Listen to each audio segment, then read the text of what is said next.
베이는 믿음, 풀리는 믿음.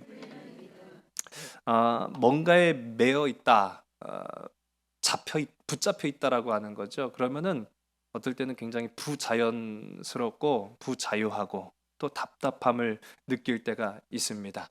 또 반대로 풀리는, 어떤 일이든지 해결이 되고 어떤 길이든지 형통하게 되면은 참 그 길이 자유한, 또 기쁨이 넘치는 그런 우리 모습을 볼 때도 있어요.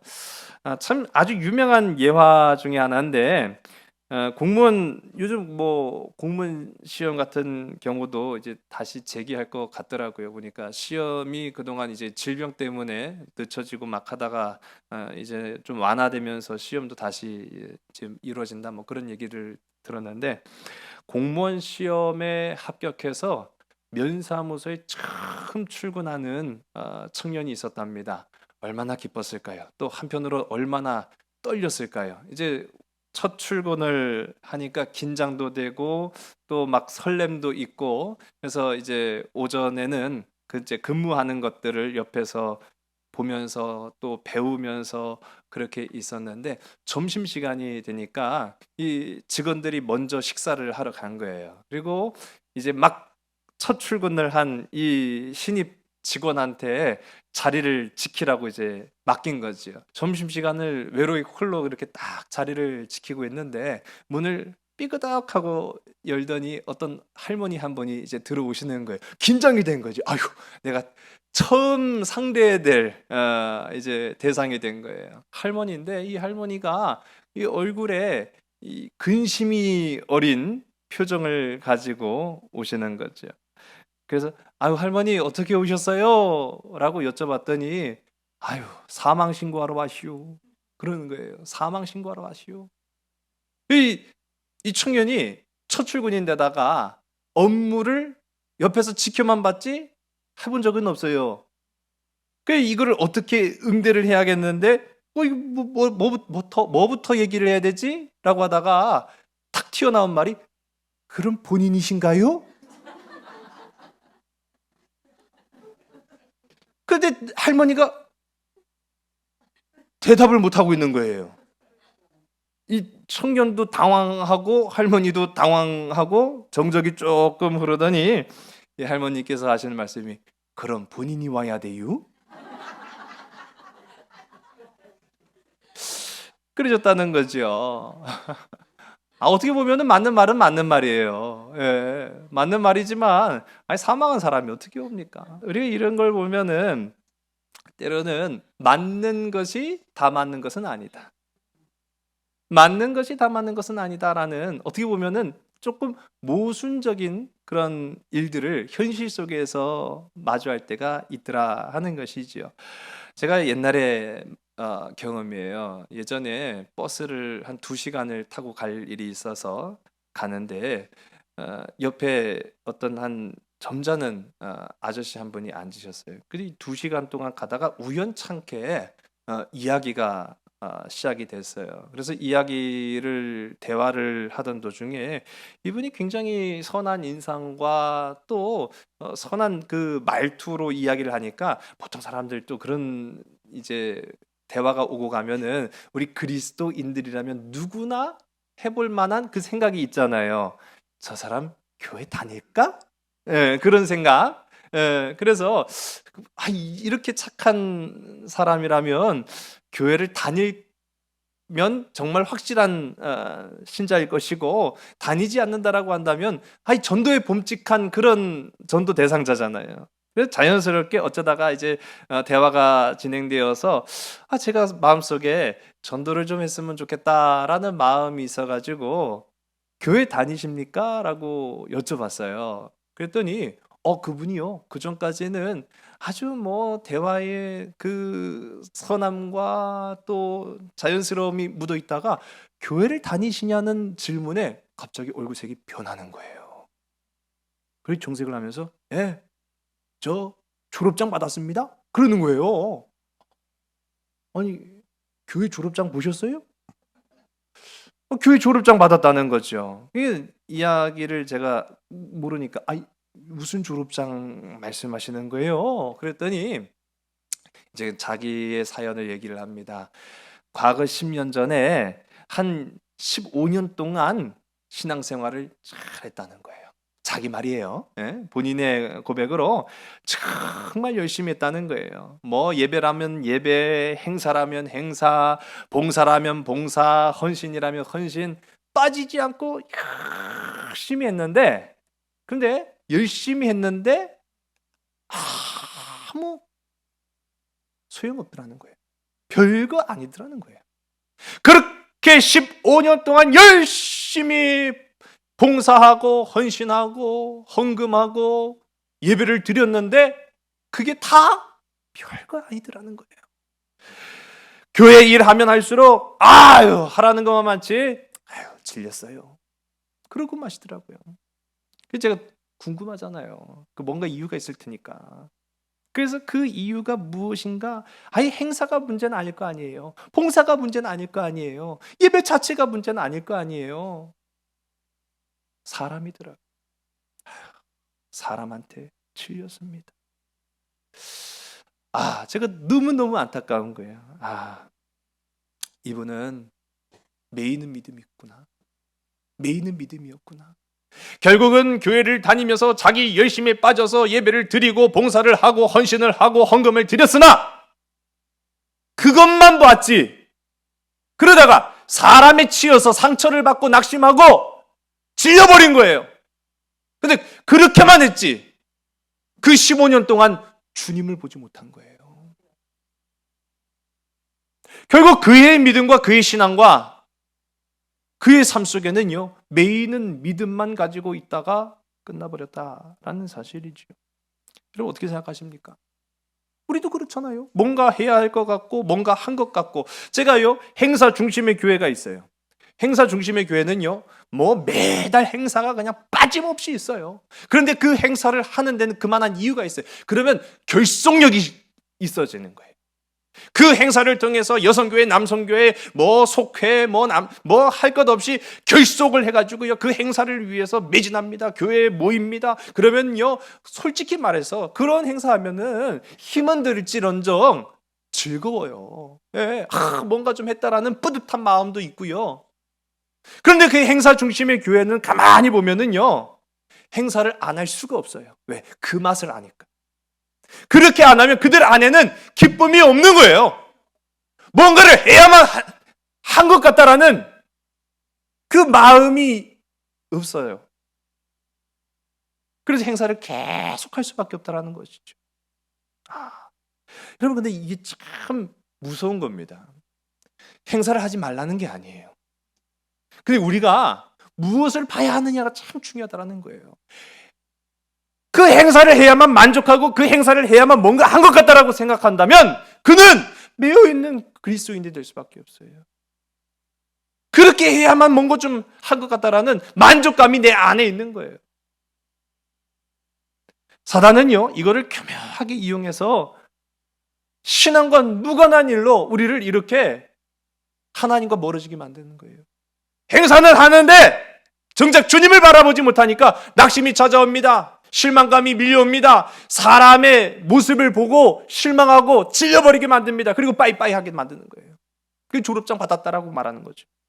여러분 바울과 바나바가 우리 이전 시간 우리 지난주에는 우리 부활절 말씀을 함께 사모했습니다마는 우리 이전 시간에 1차 전도 여행을 성공적으로 마치고 이제 안디옥으로 돌아옵니다. 파송교회인 안디옥으로 돌아온 거예요. 그런데 여기서 말하는 이 성공적이란 말은 우리가 생각하는 것처럼 그냥 마냥 꽃길만 걷고 다 잘되고 다 부흥하고 다 좋은 얘기만 듣고 그랬던 것이 아님을 우리는 알잖아요. 죽을 만한 위협 속에서 그럼에도 불구하고 생명이라는 그 기쁨과 소망을 가지고 복음을 전했더니 물론 반대하는 사람도 있었지만 거기에서 깨어지고 무너지고 그 자신이 정말로 죄인으로 느껴지는데 오직 구원하실 만한 분 예수 그리스도를 붙잡아서 복음에 이르는 사람들, 그 기쁨을 얻은 것이 바로 이 1차 전도 여행의 성공이었다라는 것이죠. 그렇게 1차 전도 여행을 잘 마치고 돌아왔어요. 그래서 파송교회였던 안디옥 교회로 와서 보니까 유대로부터 온 그리스도인들이 안디옥 교회에 와서 초신자들을 가르치고 있었던 걸 본 거예요. 그런데 그게 좀 이상합니다. 뭔가 좀 이상한 것을 바울과 바나바가 느꼈는데 우리 1절의 말씀을 우리 1절 말씀을 다 같이 함께 읽습니다. 시작. 어떤 사람들이 유대로부터 내려와서 형제들을 가르치되 너희가 모세의 법대로 할례를 받지 아니하면 능히 구원을 받지 못하리라 하니. 아멘. 여기 지금 뭘 지금 내세우고 있어요? 모세 율법이라고 말하고 있잖아요. 저도 이 본문 준비하면서 모세 율법? 이게 좀 이상한데? 라는 생각을 했어요. 모세 율법. 지금 여기가 어디예요? 안디옥이잖아요. 여기 안디옥이 어디입니까? 안디옥은요, 이스라엘이 아니에요. 유대가 아니었단 말이에요. 이스라엘로부터 떨어진 로마에서 세 번째로 큰 도시예요. 인구 50만에 정말로 비유대인들을 위한 복음의 전초기지가 바로 안디옥 교회였어요. 모세의 율법을 따질 거라면 여기 안디옥이 아니라 예루살렘에서 따져야 됐어요. 그래야 통하는 거예요. 지금 여기 안디옥은요, 반 이상은 다 이방 사람들이에요. 그런데 그런 사람들한테 전혀 먹히지도 않는 모세의 율법을 지금 가르치고 있었다는 거예요.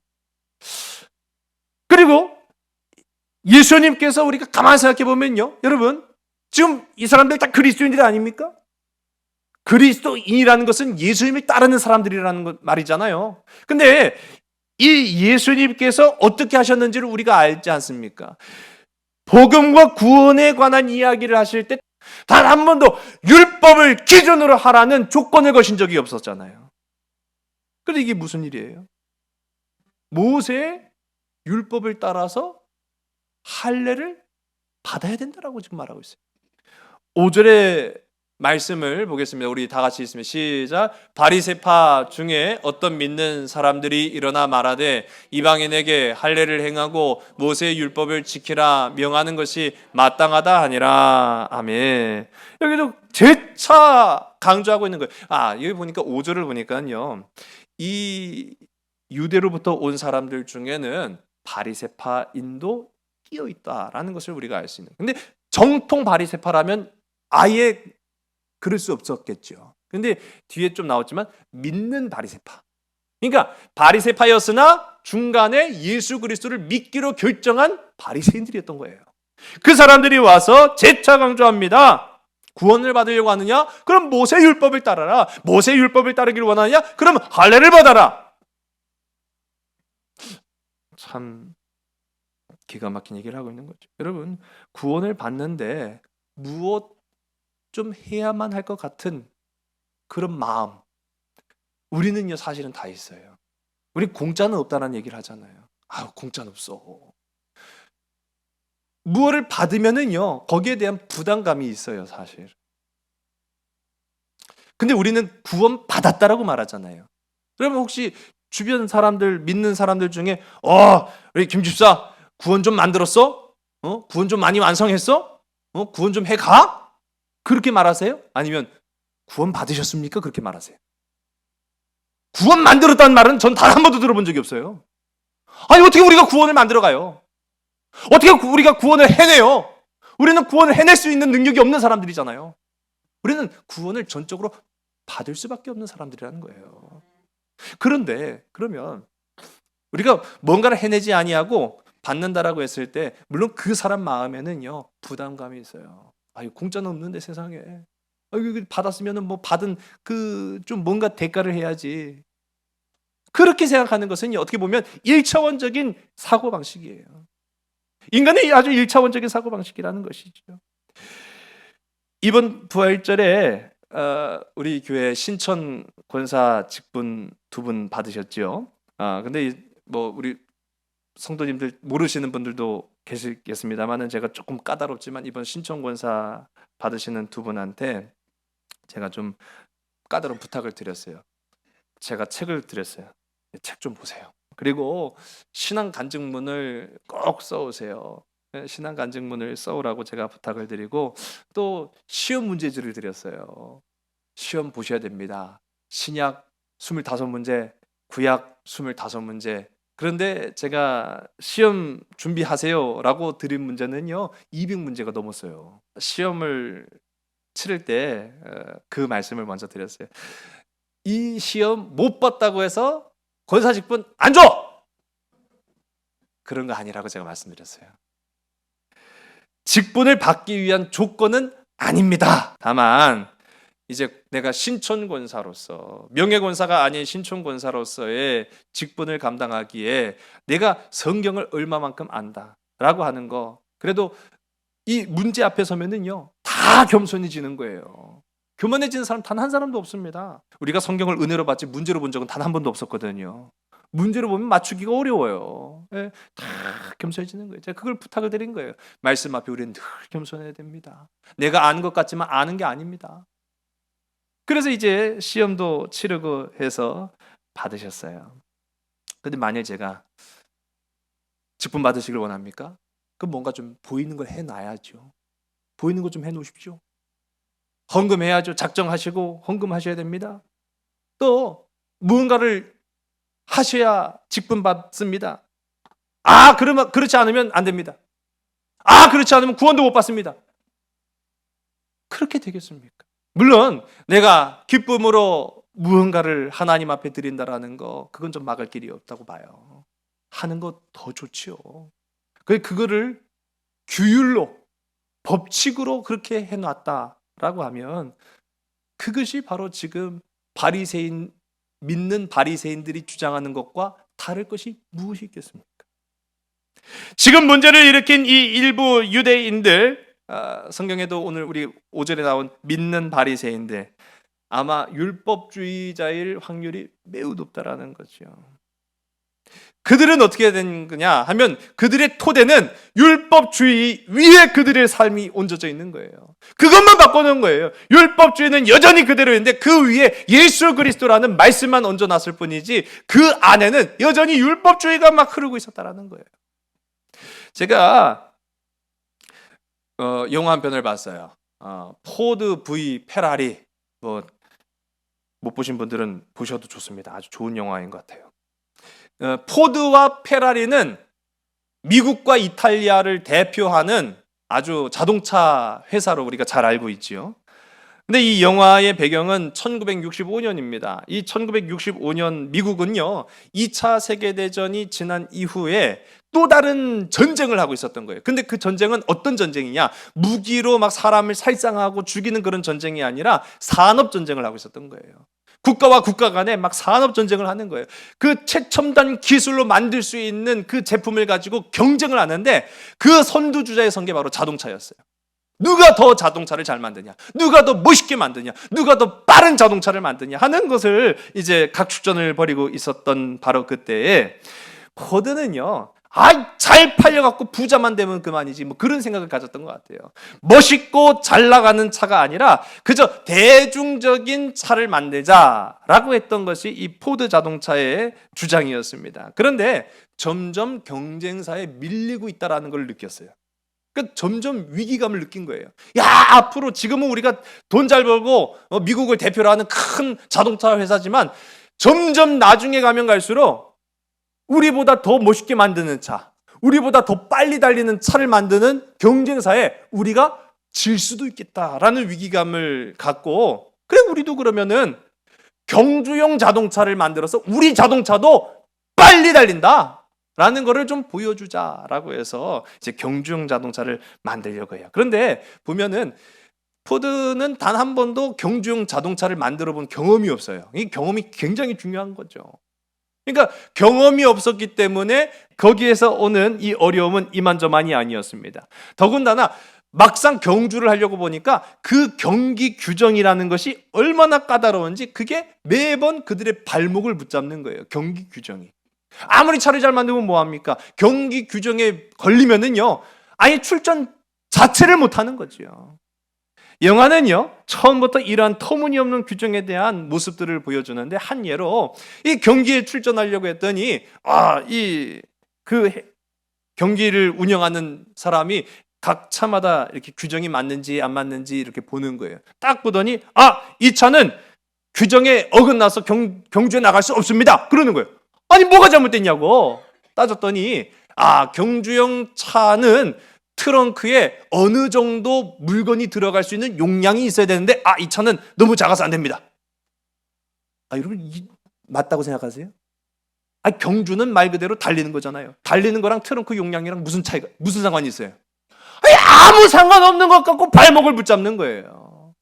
그러니까 이 영화에 나오는 주인공이 화가 나가지고 망치로 그냥 트렁크를 막 두드려 팹니다. 그래가지고 그 물건이 딱 들어가게 해놓고 봤지? 됐지? 그리고 이제 경기에 임하는 거예요. 규정을 이유로 경기에 나오지 못하는. 제가 그래서 이 영화를 보면서 도대체 왜 상관도 없는 이딴 규정을 만들어 놨을까? 그런데요, 그것은요, 비단 그 영화만이 아니었어요. 우리의 삶 속에도 그런 일들이 얼마든지 일어날 수 있다는 거예요. 여러분, 오늘 성경 본문 가운데 나타납니다. 바리새인과 유대인들이 이런 식이었다는 거예요. 규정을 지키지 않으면 구원을 받을 수 없다라고 말하고 있는 거예요. 규칙을 지키지 않으면 은혜를 받을 수 없다라고 말하는 거예요. 우리가 언제 규칙 지켜서 은혜 받았습니까? 규정과 법을 따라야만 우리가 구원을 받았습니까? 바울과 바나바는요, 강하게 부정합니다. 아니다! 예수를 믿고 성령을 받으면 구원을 받을 수 있다. 할렐루야! 여러분 믿으시기 바랍니다. 우리는 규정으로 은혜 받은 것이 아니에요. 우리는 규칙으로 구원받은 것이 아니에요. 우리는 오직 우리를 위해서 이 땅 가운데 오신 예수 그리스도의 보혈의 피값으로 구원받았는 줄로 믿으시기 바랍니다. 그런데요, 이 논리가 통하지 않는 거예요. 이게 통하지 않으니까 끝없이 자꾸 맞다 틀리다 하다 보니까 그러면은 우리 더 위로 한번 가보자. 더 위가 어디겠어요? 예루살렘으로 가서 그럼 회의를 거쳐갖고 거기에서 재판 받아갖고 거기에서 결론 내리자. 그렇게 나온 거예요. 그러니까 한마디로 하면 상급 심판으로 재판으로 올라가자라고 한 것이죠. 거기에는 누가 있어요? 예루살렘에는 사도들과 제자들이 있었다라는 거예요. 사도들과 장로들에게 심판을 이제 요청을 하게 됩니다. 그래서 7절을 보게 되면 그러니까 안디옥에서도 많은 변론이 있었는데 예루살렘에 가서까지도 거기에서도 많은 변론이 있었다라고 말하고 있어요.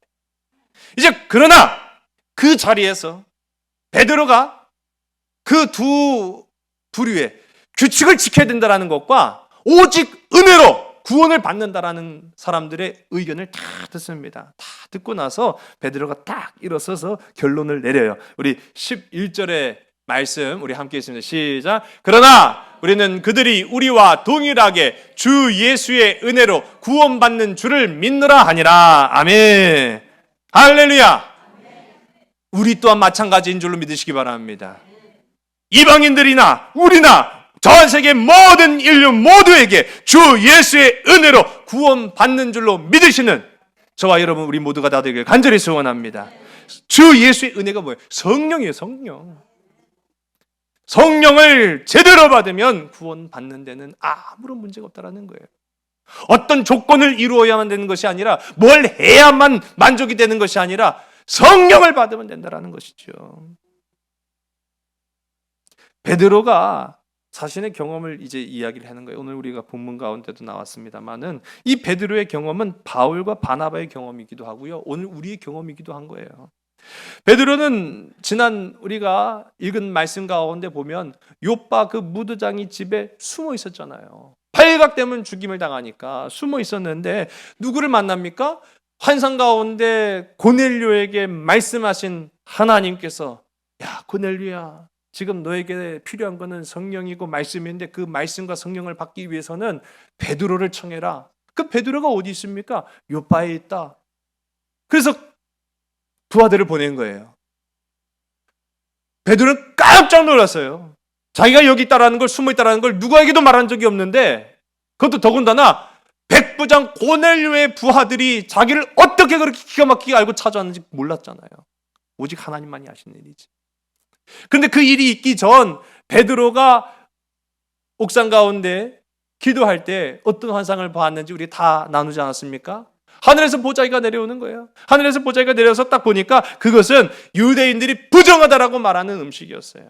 그런데 그 부정하다라고 말하는 음식을 베드로야 먹어라 그렇게 말했잖아요. 너! 안 됩니다. 이거는 부정한 음식이라 먹을 수가 없습니다. 건드릴 수도 없습니다. 결론이 뭐예요? 하나님께서 베드로를 책망하시죠. 내가 깨끗하다라고 한 걸 왜 네가 더럽다고 하느냐는 거예요.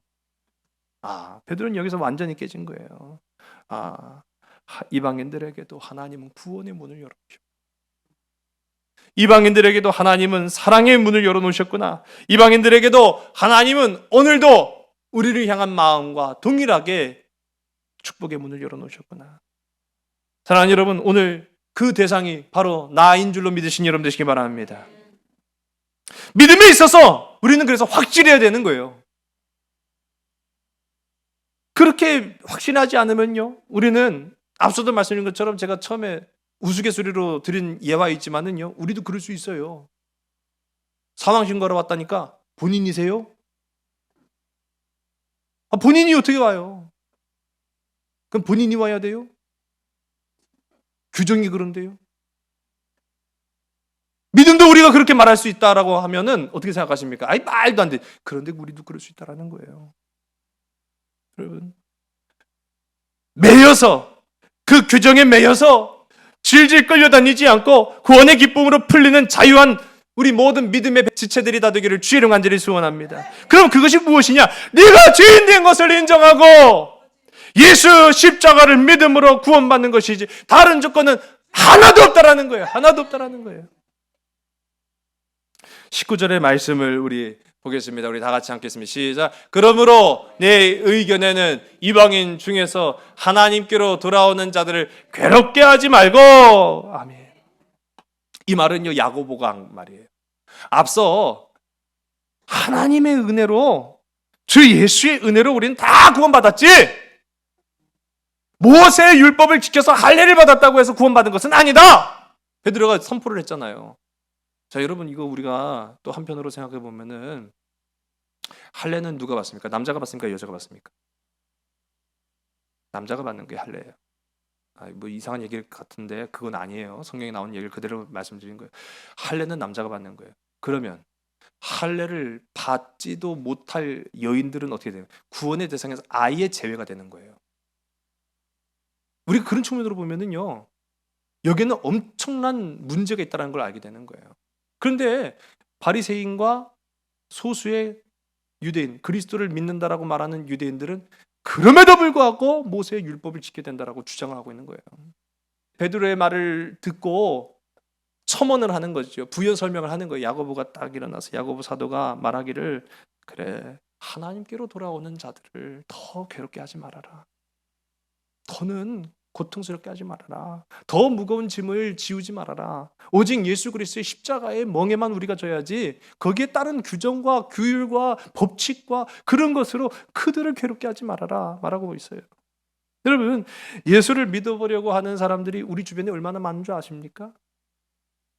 앞서도 제가 말씀드린 것처럼 내가 열심히 했어요. 정말로 열심히 신앙생활했어요. 열심히 봉사했어요. 열심히 헌신했어요. 그런데 사람한테 질려버렸어요.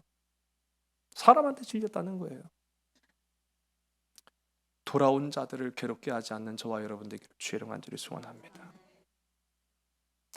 우리 이 말씀을 이제 좀 적용을 해보는 한 주를 살아가시기 바라는데, 제가 군대에 있을 때 얘기를 조금 드리자면요, 저는 군대 생활할 때 교회가 없었어요. 부대 안에 교회가 없었어요. 가끔씩 지역에 있는 목사님들이 오셔가지고 예배를 드리긴 했는데, 그 때와 시기가 제가 근무하는 때가 맞지가 않아가지고 예배를 드리지 못할 때가 태반이었어요. 그래서 제가 이제 초년병일 때는 예배를 거의 드리지 못하다가, 그 좀 소위 말하는 짬이죠. 짬이 좀 되는 이제 병장쯤 됐을 때는 병장이 가진 권세로, 그래서 주말 외출을 신청을 하는 거예요. 그 주일날 이제 외출을 신청하면은 이유는 교회를 가기 위해서 제가 이제 외출을 신청을 하거든요. 그래갖고 인천 지역에 그래도 감리교회를 좀 찾아갑니다. 감리교회를 찾아가서 몇 군데 예배를 드렸는데요, 제가 그때 경험한 것이 있어요. 군인처럼 가면 안 되니까 이제 사복으로 갈아입고, 그래도 이제 군인 티는 안 날 수가 없어요. 머리는 이렇게 그냥 깎았으니까. 그 가면은요, 교회에 딱 들어서자마자 은혜가 되는 교회가 있고요, 교회에 들어서자마자 은혜가 안 되는 교회가 있어요. 여러분, 이거는 제 주관적인 느낌이 아니에요. 저도 그렇게 느꼈다라는 거예요. 교회 들어서자마자 은혜가 되는 교회는 어떤 교회인 줄 아세요? 교회 들어가자마자 여러분, 전 처음 간 사람이잖아요. 낯선 사람이에요. 이방인이에요. 한마디로 말하면. 저를 처음 간 사람인데 저를 딱 보시더니 어떻게 오셨어요? 그거는 뭐 자연스럽게 말할 수 있죠. 예, 예배 드리고 싶어서 왔습니다. 그러면은 이쪽으로 오시죠. 그래갖고 안내를 해주는데요. 그렇게 친절하게 해주시고요. 그 눈빛에서 꿀이 뚝뚝 떨어져. 아니, 눈만 봐도 다 아는 거예요. 사람은 사실은. 말을 하면 더 좋아요. 표현하면 더 좋죠. 그런데 차라리 말로 못하고 또 표현을 못한다고 한다면 여러분, 눈빛으로도 말할 수 있는 줄로 믿으시기 바랍니다. 눈에서 막 꿀이 뚝뚝 떨어지는데 그 교회는 다음 주에 또 가고 싶은 거예요. 어떻게 오셨냐고? 예배 드리고 싶어서 왔어요. 그러면은 이쪽으로 오시죠. 앞은 좀 부담스러우시죠? 예, 좀 부담스럽네요. 그러면 중간쯤에 앉으시면 되는데 성경책 갖고 오셨어요? 예, 안 갖고 왔습니다. 갖다 드릴게요. 그러는데요, 제 마음이 막 녹아지는 거예요. 제 마음이. 근데 어떤 교회는 제가 갔더니요, 딱 들어서자마자 스캔을 하는 거예요. 이 새끼는 어떤 새끼야 이거? 어디서 굴러먹다 온 거야? 이 젊은 놈이 뭐하다 그런 이제 눈빛이 이제 보이는 거예요. 그러면 아무 말도 없고 예배 드리러 왔는데요. 그러면은 처음 왔어요? 처음 왔습니다. 어디서 왔어요? 제가 사실은 군인인데 제가 주말 외출을 해서 예배 드리러 왔어요. 교회는 다녔어요? 예, 제가 교회는 전에 다녔어요. 혹시 장로교회요, 감리교회예요? 저는 감리교회 다녔습니다. 호구조사를요, 아주 현관 앞에서 얼마나 막 후덜덜덜 떨리게 하는지 연락처 쓰고 또 가래. 그 교회는 다시는 가고 싶지 않은 교회. 여러분, 규정에 대한 고민이 저한테도 있어요. 목사로서 없을 수가 없지요. 우리 감리교회도 교리와 장정이라는 규정이 있어요. 물론 우리는 규칙과 같이 가야 합니다. 규칙이라는 것은 우리를 안전하게 보호해주는 울타리가 됩니다. 그러나 규칙에만 매여서 예수 그리스도를 보지 못한다고 한다면, 규칙에만 매여서 우리가 사랑을 하지 못한다고 한다면 그것은 아무 의미가 없는 것입니다. 사랑이 없는 율법은 아무 의미가 없어요. 주님은 율법을 폐하러 오신 것이 아니라고 했잖아요. 왜 그럴까요? 왜 그럴까요?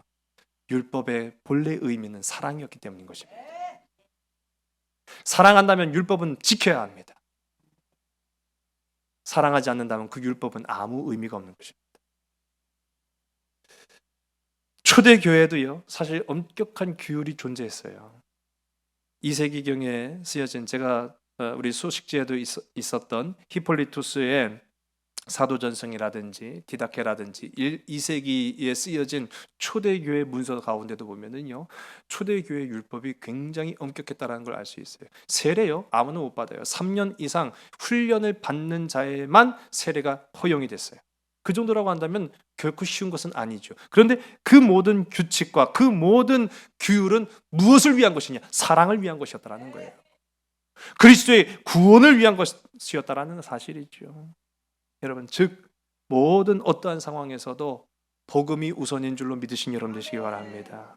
저는요, 교회 다니냐, 직분은 무엇이냐, 봉사를 얼마나 많이 하냐, 그게 중요한 질문은 아니라고 생각해요. 성령 충만한 삶을 살고 계십니까? 우리 옆에 계신 분들한테 한번 물어볼까요? 성령 충만한 삶을 살고 계십니까? 성령이 당신 안에 있어서 날마다 행복하십니까? 시작.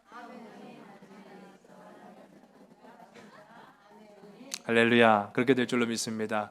나는 행복해요. 죄사함 받았으니 아버지 품 안에서 떠나 살기 싫어요. 나는 행복해요. 사랑이 샘솟으니 이 세상 무엇이든 채우고도 남아요. 아멘.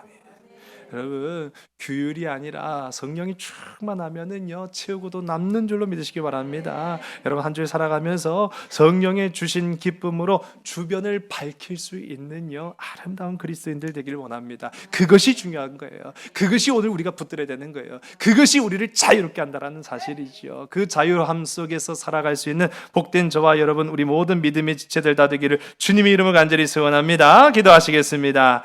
아버지 하나님, 오늘도 우리에게 사랑을 주셨고, 오늘 우리에게 기쁨을 주셨고, 오늘 우리에게 구원함을 주셨으니 참으로 감사합니다. 주님 사랑 안에 거함으로 우리는 행복하다라고 고백합니다. 주님 은혜 안에 거함으로 우리는 자유함을 누립니다. 아버지, 단순히 우리가 세상의 규율과 규칙에 매여 있다고 해서 그것을 지키는 것이 우리의 만족함을 주는 것이 아님을 깨닫게 하여 주시옵소서. 그것을 지켰다고 해서 우리가 죄사함을 이루는 것이 아니라 오직 전적인 하나님의 은혜와 사랑과 보혈의 십자가로 말미암아 우리가 그 부활의 기쁨에 동참하고 있다라는 사실, 그 사실을 기억하고 간직하며 그 사랑의 빛으로, 그 사랑의 기쁨으로 주변 많은 사람들에게 행복을 전달해 줄 수 있는 사랑의 아버지 도구들이 다 될 수 있도록 주께서 역사하여 주시옵소서. 병든 자 있습니다. 우리 가운데 마음 상한 자 있습니다. 아버지, 혹 우리로 인한 것은 아닌지 다시 한번 돌이킬 수 있도록 인도케 하시고, 이제 다시 성령으로 우리를 충만하게 재무장시켜 주시사 그들을 위하여서 기도하게 하시고, 아버지 연약한 자들을 위하여서 돕는 자 되게 하시고, 아버지 세상을 위하여서 간구하는 심령들이 다 될 수 있도록 인도하여 주시옵소서. 모든 것을 주님께 온전히 의탁하오며 사랑 많으신 예수 그리스도의 이름으로 감사하며 간절히 기도드렸사옵나이다. 아멘.